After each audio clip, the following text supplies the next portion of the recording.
வேதத்திலும் நம்ம கர்த்தருடைய வார்த்தையை நாம கேட்போம். எடுத்துக்கொள்ளுங்கள். ஏசாயா தீர்க்கதரிசன புத்தகம் 44ஆம் அதிகாரம் எடுத்துக்கொள்ளுங்கள். ஏசாயா தீர்க்கதரிசன புத்தகம் 44ஆம் அதிகாரம், அதுல 21ஆம் வசனத்தை நாம வாசிப்போம்.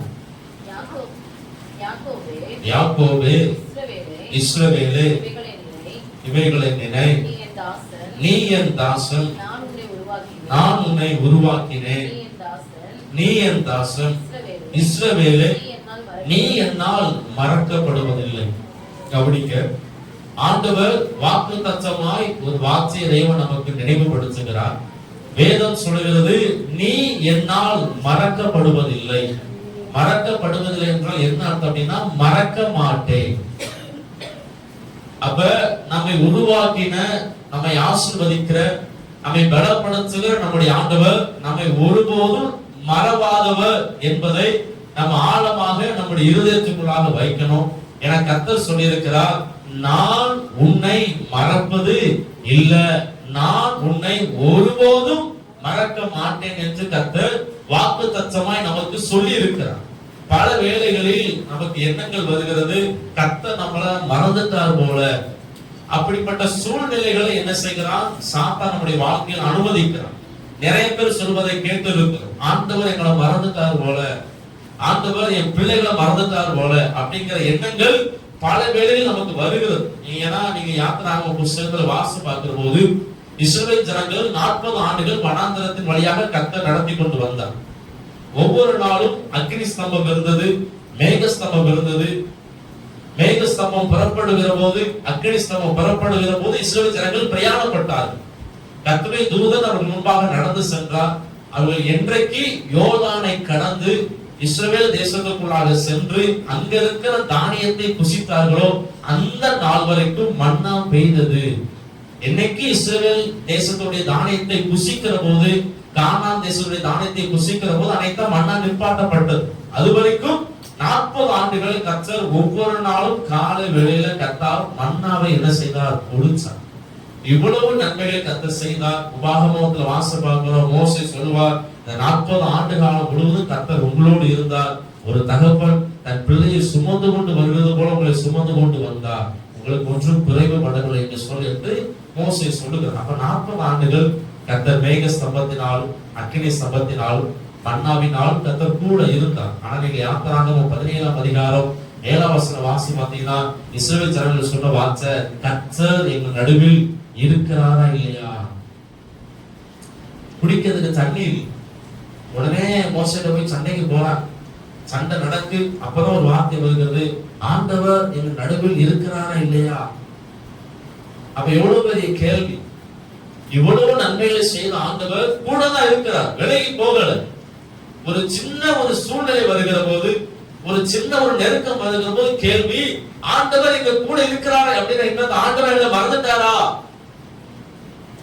ஆண்டவர் எங்களை பார்க்கிறாரா இல்லையா? நீங்க பக்கத்துல இருக்கிறாரா இல்லையா அப்படிங்கிற கேள்விகள் வர ஆரம்பித்திருக்கிறது.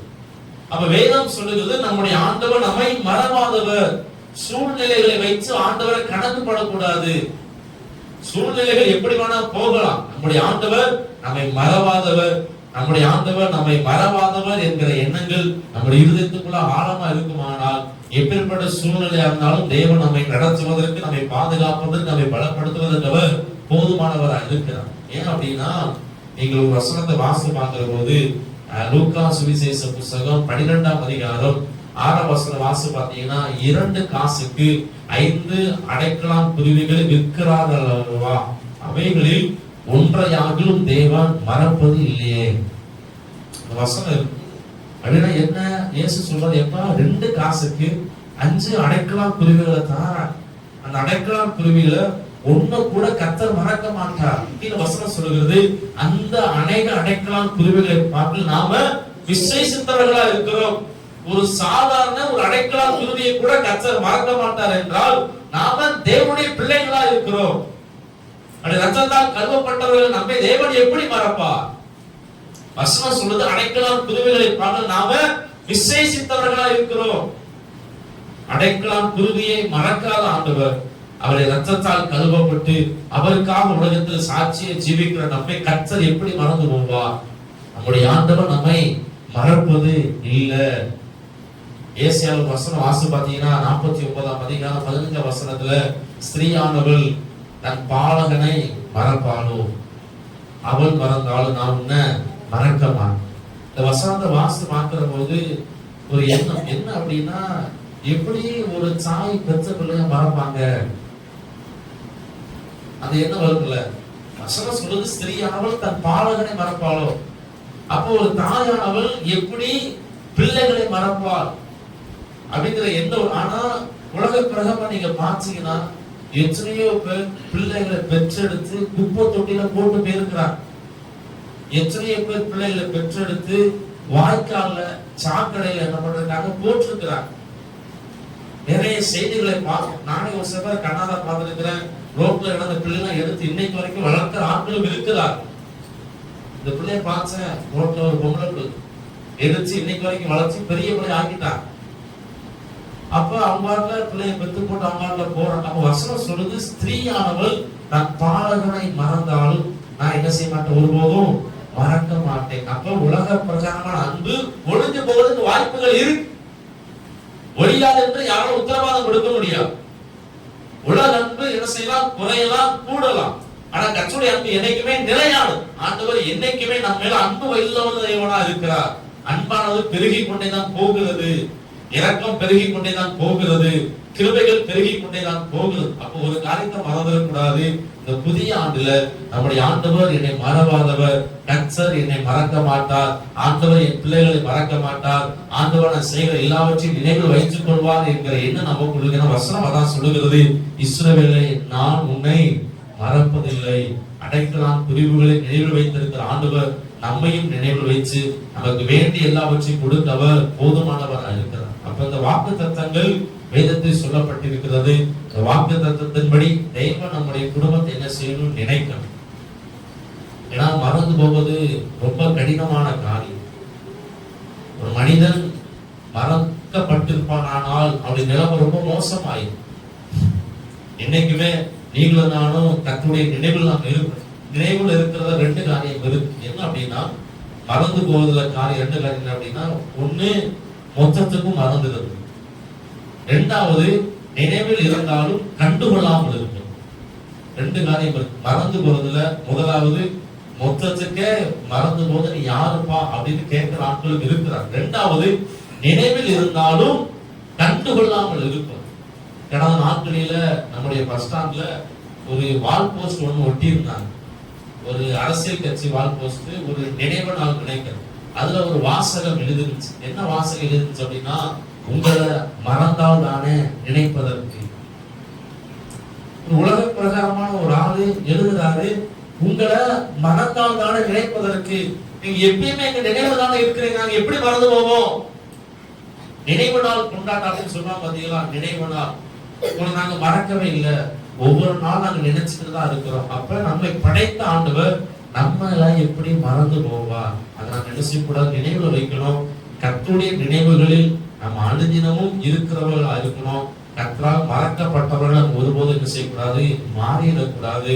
ஆண்டவர் நம்மை ஒவ்வொரு நாளும் நம்முடைய குடும்பத்தை நினைச்சு நம்மை ஆசீர்வதிக்க அவர் போதுமானவர். வேதம் சொல்லுகிறது, கர்த்தர் நம்மை நினைத்திருக்கிறார், அவர் நம்மை ஆசீர்வதிப்பார். அவர் நீங்களும் நானும் கர்த்தரால் நினைக்கப்பட்டவர்களாக இந்த சபையிலும் சரி, கர்த்தரால் நினைக்கப்பட்டவர்களாக இந்த கிராமத்திலும் இருப்போமானால் தேவனிடமிருந்து அநேக நன்மைகள் என்ன செய்யலாம், பெற்றுக்கொள்ளலாம். தேவன் நமக்கு பெரிய காரியங்களை செய்ய அவர் வல்லமை உள்ளவரா இருக்கிறார். அப்ப இந்த நாளில் நம்ம பார்க்க போகிற காரியம் என்னவென்றால், கர்த்தருடைய நினைவுகளில் நம்ம இருக்க வேண்டுமானால், தேவன் நம்மை மறவாமல் இந்த வாக்குத்தத்தம் நம்முடைய வாழ்க்கையில் நிறைவேற வேண்டுமானால் நம்ம என்ன செய்யணும்னு சொல்லி வேதத்திலிருந்து நம்ம ஒரு சில காரியங்களை பார்ப்போம். ஏன்னா வேதத்துல அநேக பரிசுத்தவான்களை கர்த்தர் நினைத்திருக்கிறார், நினைத்திருந்து தேவன் நன்மைகளை செய்திருக்கிறார். முதலாவது கவனிங்க, கர்த்தருடைய நினைவுகளில் நாம இருக்கணும்.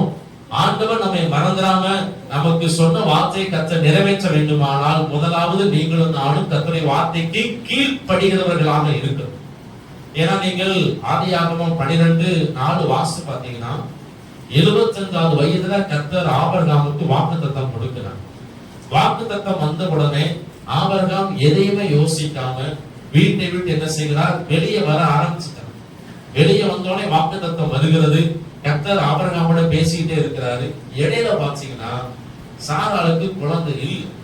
உடனே சாராள் வேலைக்காரியா இருக்கிற ஆகார ஆபிரகாம்கிட்ட கூட்டிட்டு போய், ஆபிரகாம் என்ன பண்ணுங்க, ஆகார சேர்த்துக்கோங்க, இவன் மூலமா எனக்கு சந்ததி உண்டாங்க சொன்ன உடனே ஆபிரகாம் என்ன செய்ய, தலையாட்டி என்ன செய்கிற போகிறார்.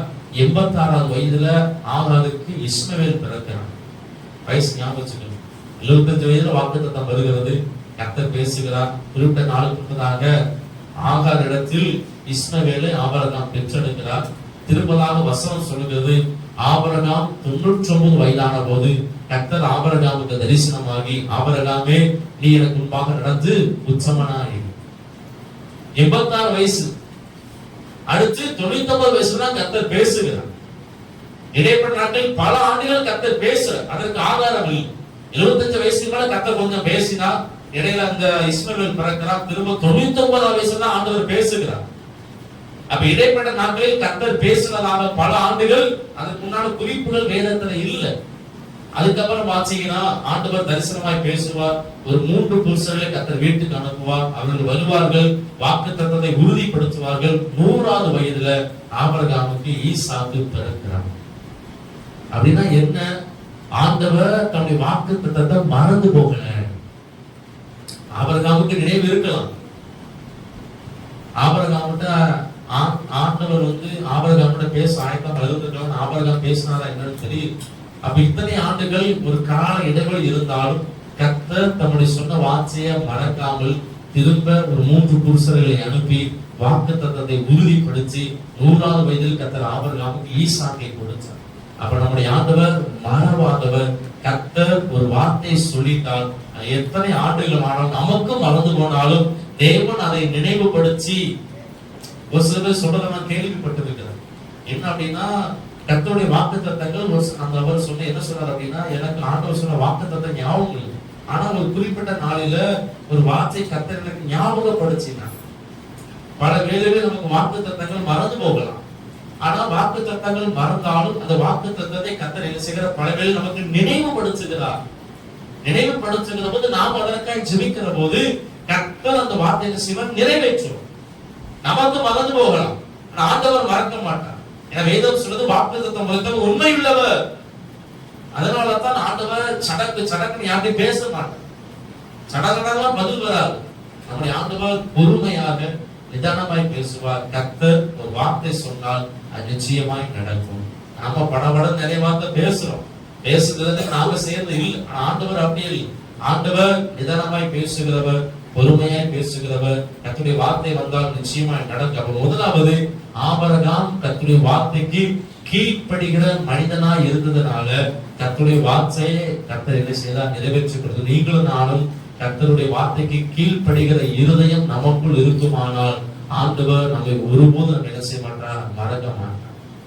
அதே போல நீங்க 2 நாளாகவும் 30ஆம் அதிகாரம் 33ஆம் அதிகாரம் நீங்க வாசித்து பாத்தீங்கன்னா எடுக்க வேண்டாம், நான் சொல்லுகிறேன்.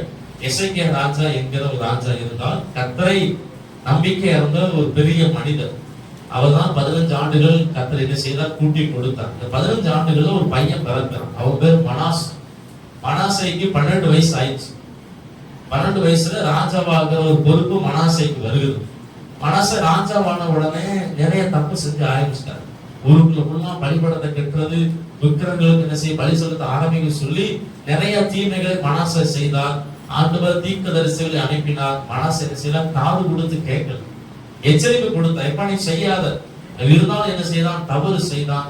ஆண்டவர் ஒரு ராஜாவை அனுப்புகிறார். அந்த ராஜா மனாசவை சிறைபிடிச்சு வெங்கல சங்கிலிகளை கட்டி என்ன செய்யலாம், இழுத்து போகிற போது வசனம் சொல்லுகிறது 33ஆம் அதிகாரம் 10-13 வசனம் வாசி பாத்தீங்கன்னா, மனாசை நெருக்கப்படுகிற போது கர்த்தர் முன்பாக தன்னை தாழ்த்தி கெஞ்சி ஜெபம் பண்றான். ஆண்டவரே, நான் பண்ணது தப்பு, என்னை மன்னிச்சிருங்க.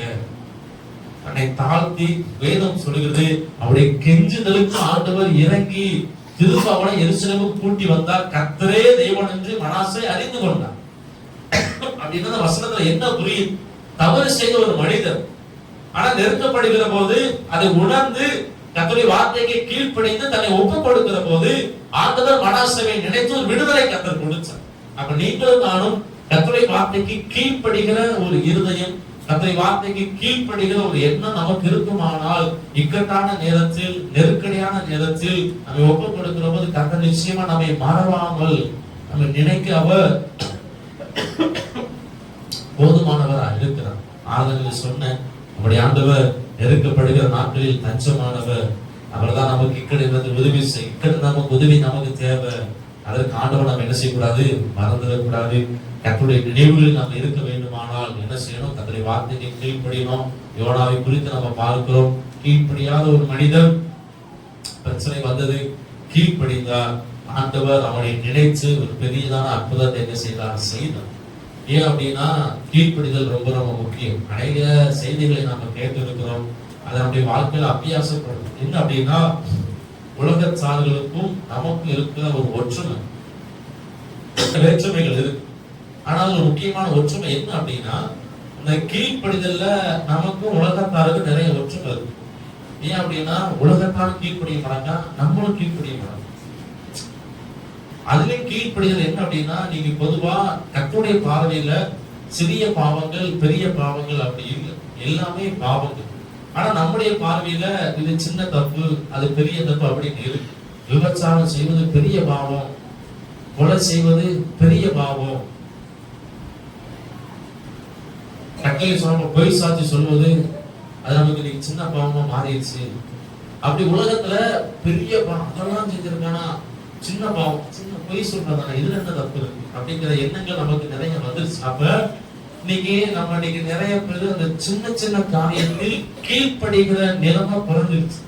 உதாரணத்துக்கு பாத்தீங்கன்னா, கொஞ்ச நாளைக்கு முன்னாடி நமக்கு தான் இப்பதான் என்ன செய்யறாங்க, இந்த திருமண பொருள்ல பாலம் கட்டி இருக்கிறாங்க.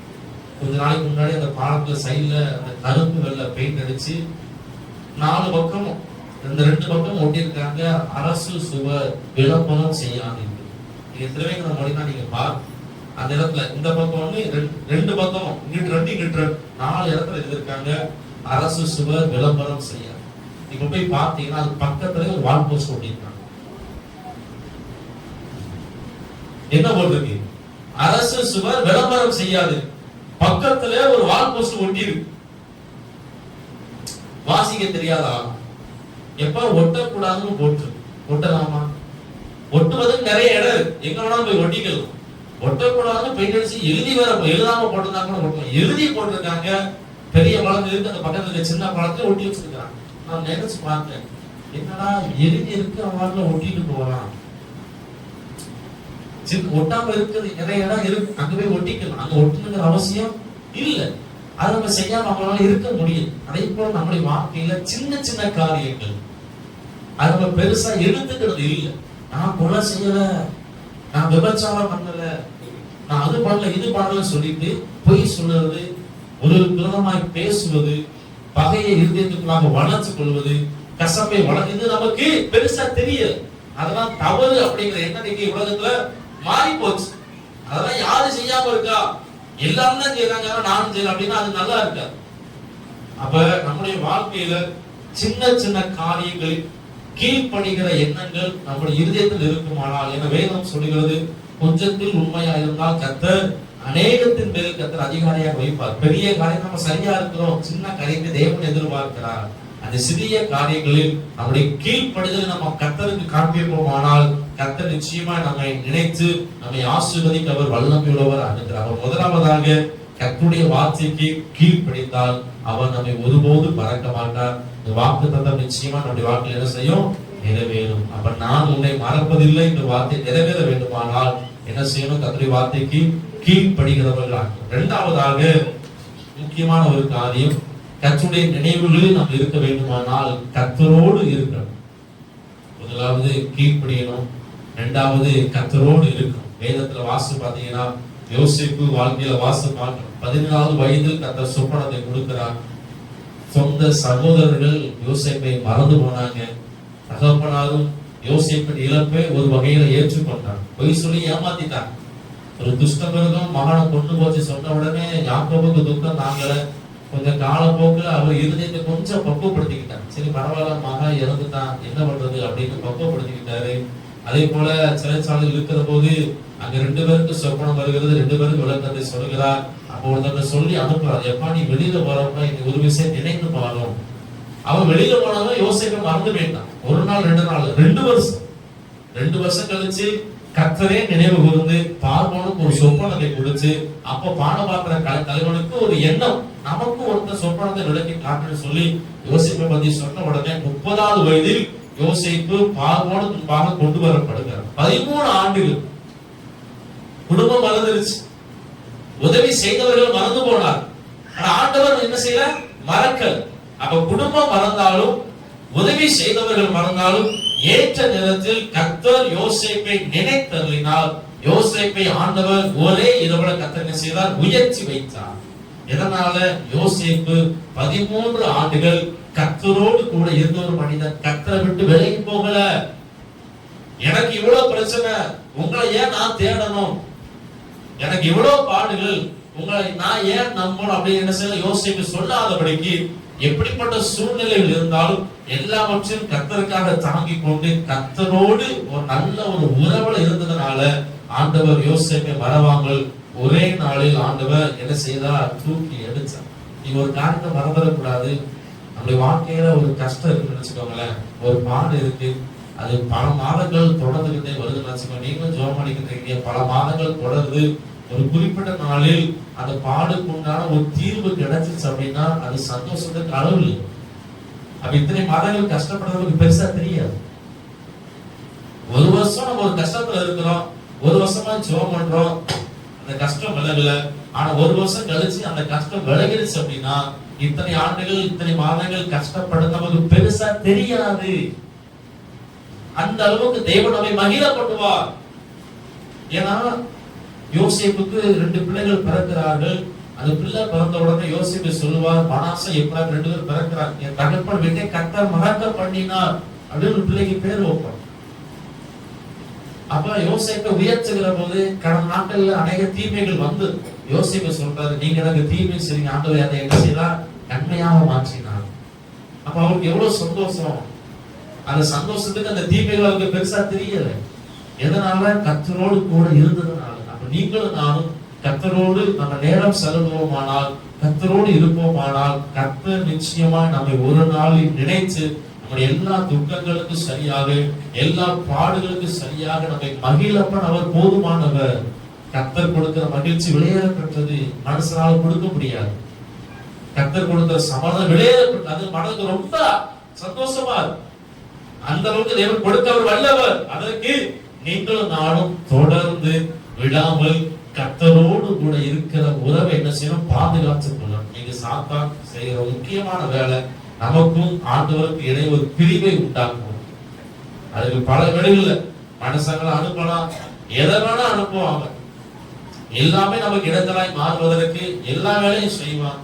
எதற்கு, நமக்கும் ஆண்டவருக்கு இடையே இருக்கிற உறவை துண்டிப்பதற்கு. அதற்கு நாம இடம் கொடுக்காமல் நமக்கும் ஆண்டவருக்கு இடையே இருக்கிற உறவை, நமக்கும் ஆண்டவருக்கு இடையே இருக்கிற ஐக்கியத்தை நம்ம என்ன செய்வோம், பலப்படுத்திக் கொள்வோம். ஏன்னா நீங்க 2 தீமோத்தேயு வாசி பாத்தீங்கன்னா பவுல் இடத்துல சொல்வார், 2 தீமோத்தேயு 4ஆம் அதிகாரம் 16ஆம் வசனத்துல, நான் முதல் விஷயம் உத்தரவு கொடுக்கிறேன், ஒருவர் என்னோட கூட இல்ல, கர்த்தரே எனக்கு துணையாக நின்றார். ஏன் அப்படின்னா எல்லாருக்கும் தெரியும், பவுலை சிறைபிடிச்சு ரோமா வரைக்கும் கூட்டிட்டு போறார். பிரயாணப்படுகிற போது பவுல் சொல்றாரு, எப்பா நாம பிரயாணப்பட வேண்டாம், சூழ்நிலை சரி, ஒருவேளும் கேட்கல. கப்பலை ஓட்டுகிற பொறுப்பா இருக்கிற அந்த மாலுமே கேட்கல, நம்ம போவோம் அப்படின்னு போனாரு. புயல்லாம் மாட்டிக்கிட்டார். மாட்டின உடனே சூரியனை காணும், சந்திரனை காணும், நட்சத்திரம் எல்லா பக்கமும் இருட்டார். எல்லாருக்கும் ஒரு எண்ணம், அவ்வளவுதான் சேர்த்துருவோம், பிழைக்க மாட்டோம். அப்ப ஆண்டவர் தூதனை அனுப்புகிறார், பவுல்கிட்ட பேசுகிறார். பவுல் பேசுகிறார். கப்பல்ல இருந்த 246 என்ன செய்கிறார்கள், காப்பாற்றப்பட்டாங்க. எங்க போய் மெலித்தா தீவுல போய் விழுந்தாங்க.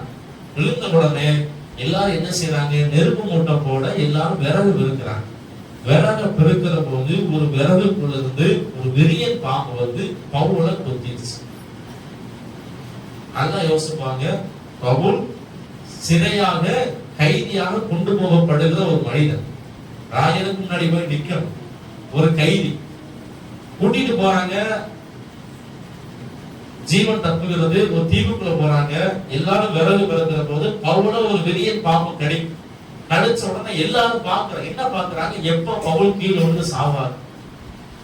வசனம் பவுல் பாம்பு கடிச்சு அங்க இருக்கிறவங்க பாக்காங்க, எப்ப இவ்வளவு பெரிய ஆபத்துல தப்பிச்சு வந்தான், ஆனா இருந்தாலும் ஆபத்து நினைச்சு விடல, அப்ப எவ்வளவு பெரிய தப்பு பண்ணியிருப்பா சொல்லி பவுல் எப்ப மயங்கி கீழே விழுந்து சாவார் என்று பார்த்துட்டே இருந்தாங்க. பவுல் கடைசி வரைக்கும் விழல. கீழே விழுந்து செத்து போனாலும் ஒரு வயலும் உதவி செய்ய மாட்டோம். எவனாவது வந்து மருந்து கொடுத்தானா சொல்லுங்க? அந்த தீவுல இருக்கிறவங்களுக்கு தெரியுமா மருந்து இருக்குங்க? ஐயோ பாம்பு கட்டிய வாங்க இருந்தாங்க மருந்து கொடுக்க, ஒரு வயலும் கொடுக்க. கைதியா இருக்கிறவன் உதவி எல்லாம் செய்ய மாட்டாங்க. கடைசி வரைக்கும் பார்த்தாங்க பவுல் விஷம் ஏறவே இல்லை. அவ எல்லாரும் கைவிட்டாலும் கர்த்தர் பவுல் என்ன செய்யல? கைவிடல. ஒரு தீங்கும் ஏற்படல. எல்லாரும் ஆச்சரியப்பட்டார். வசனம் இருக்கிறது. அப்போஸ்தலர் நடவடிக்கைகள் வாசி பார்த்தீங்கன்னா அந்த தீவில் உள்ள ஜனங்கள் பவுலை பார்த்து ஆச்சரியப்பட்டார்கள். ஆண்டவரே நம்ம தீவுக்குள்ளாக வந்துட்டாரு அப்படின்னு ஆச்சரியப்பட்டாங்க. எதனால? பவுலை கர்த்தர் என்ன செய்யல? மறக்கல. எதனால? பவுல் கர்த்தரோடு கூட இருந்த ஒரு மனிதன். அப்ப நீங்களும் நானும் தேவனோடு நம்மால் முடிந்த அளவுக்கு நம்ம நேரம் செலுத்துவோமானால், தேவனோடு நல்ல ஒரு ஐக்கியத்தை நாம ஏற்படுத்திக் கொள்வோமானால், தேவனோடு ஒரு நல்ல ஒரு உறவை ஏற்படுத்திக் கொள்வோமானால், கர்த்தர் நிச்சயமாய் யார் நம்மை மறந்தாலும் தேவன் ஒருபோது நம்மை மறக்காமல் நம்மை ஆசீர்வதிக்க, நம்மை பலப்படுத்த, நம்மை தூக்கி எடுக்க அவர் போதுமான தேவனா இருக்கிறார். ஒரு காரியத்தை மறந்துடக்கூடாது. மனுஷனால ஒரு குறிப்பிட்ட அளவுக்கு மேல எதுவுமே செய்ய முடியாது. நம்மளாலும் குறிப்பிட்ட அளவுக்கு மேல எதுவுமே செய்ய முடியாது. ஆனா நம்முடைய ஆண்டவருக்கு அப்படி இல்லை. ஆண்டவருக்கு அளவுகள் கிடையாது. அன்பில் அளவுகள் கிடையாது, இரக்கத்தில் அளவுகள் கிடையாது, கிருபையில் அளவு, எல்லாமே அளவு இல்லாமல் கர்த்தர் செய்கிறோம். மனிதனுக்கு ஒரு அளவுகள் இருக்கு. எல்லாத்துக்கும் ஒரு அளவை மனிதன் வைத்திருக்கிறார். அதனால மனிதர்களை நம்பி இருப்பதை விட கர்த்தரை நம்பி வாழ்வது நமக்கு ரொம்ப நல்லது. மனிதர்கள் நம்மை மறந்தாலும், மனிதர்கள் நம்மை கைவிட்டாலும், கர்த்தர் ஒருபோது நம்மை கைவிடாமல், நம்மை மறவாமல், நம்மை பலப்படுத்த அவர் போதுமான தேவனாக. அப்ப முதலாவதாக கர்த்தருடைய நினைவில் நம்ம இருக்க வேண்டுமானால் கர்த்தருக்கு என்ன செய்யணும்? கீழ்ப்படியணும். இரண்டாவதாக கர்த்தரோடு கூட இருக்கணும். மூன்றாவது ஒரு முக்கியமான காரியம், ஒரு வசனம் எடுத்து வாசிங்க. எபிரேயர் நிருபம் 6ஆம் அதிகாரம் அதுல 10வது வசனத்தை நம்ம வாசிப்போம். எபிரேயர் 6:10 வசனம். மூன்றாவது கர்த்தருடைய நினைவுகளில் இருக்க வேண்டுமானால், ஏனென்றால் உங்கள் கிரியையும் நீங்கள் பரிசுத்தவான்களுக்கு ஊழியம் செய்து வருகிறதுனாலும் தமது நாமத்திற்காக காண்பித்த அன்புள்ள பிரயாசத்தையும் மறந்து விடுகிறதற்கு தேவன் அநீதி உள்ளவர் அல்லவே. அந்த வசனத்தின் கடைசி பகுதி சொல்கிறது, தமது நாமத்திற்காக காண்பித்த அன்புள்ள பிரயாசத்தை தேவன் என்ன செய்ய மாட்டாரா? மறக்க மாட்டார். மூன்றாவது முக்கியமான ஒரு காரியம், நான் உன்னை மறப்பதில்லை. அந்த வார்த்தை நம்முடைய வாழ்க்கையில் நிறைவேற வேண்டுமானால் கர்த்தரை முன்னிட்டு செயல்படணும், கீழ்ப்படியணும், கர்த்தரோடு கூட இருக்கணும். மூன்றாவது கர்த்தரை முன்னிட்டு செயல்படணும். ஏன்னா வேதம் சொல்லுகிறது, என் நாமத்திற்காக நீங்க காண்பித்த அன்புள்ள பிரயாசம். புரித மாதிரி சொல்லணும் அப்படின்னா, நீங்களும் நானும் நம்முடைய வாழ்க்கையில என்ன செய்யணும்? கர்த்தருக்காக தான் நம்ம எல்லாமே செய்யணும். கர்த்தரை முன்னிட்டு தான் நம்ம எல்லாமே செய்யணும். பொதுவா பாத்தீங்கன்னா வேதத்துல துன்மார்க்கன் அப்படிங்கிற ஒரு வார்த்தை இருக்கு. துன்மார்க்கன் அப்படின்னா என்ன அர்த்தம்? பிள்ளைகள் யாராவது சொல்லுங்க. துன்மார்க்கன் அப்படின்னா யாரா துன்மார்க்கன் என்று வேதம் சொல்லுகிறது?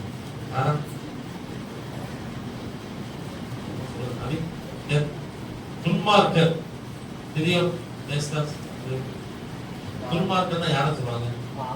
பாவம் செய்யறவன, தப்பு செய்யறவன, கீழ்ப்படியாதவன, அடக்காதவனை துன்மார்க்கன் என்று சொல்றாங்க. சரி, இன்னொரு சன்மார்க்கன் அப்படின்னு ஒரு வார்த்தை. சன்மார்க்கன்னா யாரு? உத்தமங்கிறது வேற. சன்மார்க்கன் நீதி உள்ளவன். சன்மார்க்கன் ஒரு வார்த்தை இருக்குல்ல. துன்மார்க்கன் இருக்கு, சன்மார்க்கன். துன்மார்க்கன் அப்படின்னா தீமை செய்கிறவன், பாவம் செய்கிறவன். சன்மார்க்கன் அப்படின்னா பிள்ளைகள் கவனிச்சு என்ன? சன்மார்க்கன் அப்படின்னா நல்லது செய்கிறவன். நல்லது செய்யறவனா, இப்ப உதாரணத்துக்கு பாத்தீங்கன்னா நீங்க நம்ம நாட்டுல பாத்தீங்கன்னா கிறிஸ்தவர்கள் நிறைய பேர் உதவி செய்யறாங்க. கிறிஸ்தவர்களை காட்டிலும் இயேசுவை ஏற்றுக்கொள்ளாத, ரட்சிக்கப்படாத அநேக ஜனங்கள், பல லட்சங்கள் செலவழிக்கிற ஆட்களும் உண்டு. நிறைய பேரை படிக்க வைக்கிறாங்க, நிறைய பேருக்கு மருத்துவ உதவிகள் செய்யறாங்க. கிறிஸ்தவர்களை பார்க்கிலும் உலகத்தில் இருக்கிற நல்ல வசதி படைத்தவர்கள் பல லட்சங்கள் என்ன பண்றாங்க, செலவழிக்கிறாங்க. அப்படின்னா சன்மார்க்கர் என்ன அர்த்தம் அப்படின்னா, இயேசுவை ஏற்றுக்கொள்ளாத, இயேசுவை நம்பாத மற்ற ஜனங்கள் நல்லது செய்வார்கள், அவர்கள் சன்மார்க்கர். உலகம் சொல்லுகிற வார்த்தை நல்லவன், அவர் நிறைய உதவிகளை செய்யறாருப்பா, அவர் நிறைய பேரை படிக்க வைக்கிறாரு, அவர்கள் தான் சன்மார்க்கர்கள். அப்படின்னா நாம எல்லாரும் நீதிமான்கள். ஏன் அப்படின்னா நீங்களும் நானும் கர்த்தரை ஏற்றுக்கொண்டவர்கள். அப்ப கர்த்தருடைய பிள்ளைகள் கர்த்தரை ஏற்றுக்கொண்டு கர்த்தருக்காக நாம செய்யணும். மற்றவர்களுக்கு உதவி செய்தாலும் கர்த்தருக்காக செய்யணும். மற்றவர்கள் அன்பு வச்சா கர்த்தருக்காக மற்றவர்கள் அன்பு வைக்கணும். மற்றவர்களுக்கு ஜெபம் பண்றோம் அப்படின்னா கர்த்தருக்காக மற்றவர்களுக்கு ஜெபிக்கணும். ஏன்னா ஆண்டவர் நமக்கு சொல்லி இருக்கிறார், வார்த்தை சொல்லுகிறது, பெண்ணிடத்தில் அன்பு. ஆண்டவர் என்ன சொல்றாங்கன்னா, மற்றவங்களை நான் நேசிக்கிறேன். ஆண்டவர் சொல்லிருக்காங்க, மற்றவங்களுக்கு நான் ஜெபம் பண்றேன். ஆண்டவர் சொல்றாங்க, மற்றவங்களுக்கு நான் உதவி செய்ய. அப்ப நீங்களும் நானும் கர்த்தருடைய பிள்ளைகள். ஏன்னா கர்த்தருடைய நாமத்திற்காக நம்ம படுகிற அன்புள்ள பிரயாசம். அப்படின்னா ஆள் பார்த்து செய்யக்கூடாது. பிரவீன் இருக்கிறான், கஷ்டப்படுறான் அப்படின்னா நான் என்ன செய்யணும், பிரவீனுக்காக செய்யக்கூடாது, கர்த்தருக்காக பிரவீனுக்கு உதவி செய்யணும். புரியுதா? கர்த்தருக்காக. வேதம் சொல்லுகிறது சங்கீதம் 37:3 கர்த்தரை நம்பி நன்மை செய். அப்ப கர்த்தருடைய பிள்ளைகள் நம்ம எல்லாரும் கர்த்தரை ஏற்றுக்கொண்டவர்கள். வேதம் சொல்லுகிறது வாழ்ந்தாலும் கர்த்தருக்காய் வாழணுமா, மரித்தாலும் கர்த்தருக்காய் மரிக்கணும். அதே வசனம் சொல்லுகிறது, ஒருவர் ஆகாரத்தை சாப்பிடுகிற போது சோத்திரம் பண்ணி சாப்பிடுகிறான், கர்த்தருக்காக புசிக்கிறான். ஒரு உபவாசம் பண்ணி ஜெபம் பண்ணுகிற போது கர்த்தருக்காக அவன் உபவாசம் பண்ணல. அப்ப நம்முடைய வாழ்க்கையில எது பண்ணாலும் கர்த்தருக்காக நம்ம பண்ணுகிற போது தேவன் அதை மறக்காமல் அதற்கு வேண்டிய பலனை கர்த்தர் நமக்கு கொடுக்கிறார். அப்படி யாருக்கு ஜெபம் பண்ணாலும் கர்த்தருக்காக ஜெபம், ஆளுக்காக ஜெபம் அப்படின்னா நிறைய பேருக்கு நிறைய பேரால ஜெபம் பண்ண முடியாது. என்னை ஒரு ஆள் ஏமாத்திட்டான், அவன் எனக்கு துரோகம் பண்ணிட்டான், அவன் இப்ப கஷ்டப்படுறான், அவனுக்காக ஜெபம் பண்ண சொன்னா அவன் எப்படி ஜெபம் பண்ணுவோம்? மனசு வருமா? அவன் எனக்கு என்னெல்லாம் செஞ்சிருக்கா அவங்களுக்கு தெரியுமா? அந்த எண்ணங்கள் வரும். அப்படியே நம்ம ஜெபம் பண்ண முடியாது. அப்ப ஆண்டவரை மனதில் வச்சு ஆண்டவருக்காக நான் ஜெபிக்கிறேன் அப்படின்னா அந்த எண்ணங்கள் நமக்கு வராது. உலகத்துல கர்த்தருக்காகத்தான் நம்ம எதுவுமே நம்ம செய்யணும். மனிதர்களை பார்த்து அல்ல, மனிதர்களை முகத்தை பார்த்து அல்ல, கர்த்தருக்காக அன்பு செலுத்தணும், கர்த்தருக்காக உதவி செய்யணும், கர்த்தருக்காக நம்ம நன்மைகள் செய்கிற போது அதனால் கிடைக்கிற பலன் இயேசுவின் நாமத்திற்காக நீங்களும் நானும் செய்யலாம். வேதம் சொல்றது போல கர்த்தரை முன்னிட்டு நம்ம செயல்படணும். உதாரணத்துக்கு பாத்தீங்கன்னா இப்ப அந்த புனேஸ்வர் புக் இருக்குன்னு, இது ஆசி சர்ச். அவங்க சபைய கொஞ்சம் புதுப்பிக்கிறாங்க. ஒரு நபர் என்கிட்ட சொன்னாரு, ஆசி சர்ச்சுக்கெல்லாம் யாரு டொனேஷன் கொடுப்பாங்க? ஒருத்தர் என்கிட்ட சொன்னாங்க, ஆசி சர்ச்சுக்கு யாரு டொனேஷன் கொடுப்பா? அவங்க எதை பார்க்காங்க? ஆசி சர்ச்சை பார்க்காங்க. அவங்க ஒரு உபதேசத்துல ஒரு தவறான வழியில இருக்கிறார். அவர்களுக்கு நம்ம ஜெபிக்கணும், நல்ல உபதேசத்தை அவர்கள் பெற்றுக்கொள்ளணும். ஒரு ஆலயம் கட்டுறதுக்காக அவங்க என்ன பண்றாங்க? ஜெபிக்கிறாங்க. இதே போல ஐவாய்க்குடைய சபை கட்டுகிற சமயத்துல சங்கரன் கோயில்ல கொஞ்சம் இந்த டைல்ஸ்கள் செய்யறது, மணல் சல்லி எம்சாண்டி செய்கிற ஒரு பெரிய கடைக்கு பேர் புனேஸ்வர போக்கு கொண்டு போகிற போது அவர் சொன்னாரு, நான் சிஎஸ்சி சர்ச்சுக்கு மட்டும்தான் உதவி செய்யும், பெட்டிகாசி சர்ச்சுக்கெல்லாம் செய்யணும். அப்ப இது ரெண்டு ஒண்ணு தானே. ஒருத்தர் சொல்றாங்க ஆசி சர்ச்சுக்கு யாரு டொனேஷன் கொடுக்கும், ஒரு ஆள் சொல்றாரு பெட்டிகாசி சர்ச்சுக்கெல்லாம் யாரும் டொனேஷன் கொடுக்கும். நான் சிஎஸ்சி சர்ச்சுக்கு மட்டும் தான் டொனேஷன் செய்வோம், அங்கதான் கொடுப்போம், அப்படி யாருக்கும் தரணும். அப்ப பெட்டிகாசி சர்ச்சும் ஆசி சர்ச்சும் ஒன்னா சொல்லு ஒன்னா. ஆனா நிறைய பேர் அப்படி பேசுறாங்க. உங்களுக்கு தோணுமான்னு தெரியல, ஆட்சி செஞ்சு அவங்களுக்கு எதுக்கு நம்ம கொடுத்துக்கிட்டு நம்ம தான் செய்ய மாட்டோம் அப்படிங்கிற எண்ணங்கள் பல பேருக்கு தோணும். அப்ப நம்ம என்ன செய்யணும்? கர்த்தருக்காக எதுவுமே செய்யணும். நல்ல காரியம், தவறான காரியங்களுக்கு அல்ல. நான் தேர்தல் படம் பார்ப்பேன், ஆண்டவருக்காக பார்க்க போறேன் அப்படின்னு சொல்ல ஆளுங்களும் இருக்காங்க. அப்படிலாம் போகக்கூடாது. அவர் ஆண்டவருக்காக தான் பார்க்க போறேன் சொல்லுவாங்க. அதனால நீங்கள் நான் நல்ல காரியம், ஆலயம் கெட்டுவதற்கு நம்ம கொடுப்பது நல்ல காரியம். அது யாருக்காக கொடுக்கணும்? கர்த்தருக்காக கொடுக்கணும், மனிதர்களுக்காக அல்ல. ஆண்டவருக்கு ஆசீர்வதிக்கிற ஒரு கர்த்தர். நம்ம மற்றவங்களுக்கு உதவி செய்கிற போது அதை ஆசீர்வதிக்கிற ஒரு கர்த்தர். நம்ம கர்த்தரை முன்னிட்டு நம்ம செய்யாம தான் நன்மைகள் பெறுவது கடினம். அதான் எல்லா சபையிலும் ஆச்சரியம் சொல்லுவாங்க, கர்த்தருக்காக காணிக்கைகளை கொடுப்போம், ஊழியக்காரர்களுக்காக கொடுப்போம். நீங்க கொடுத்தீங்கன்னா நன்மைகள் வராது.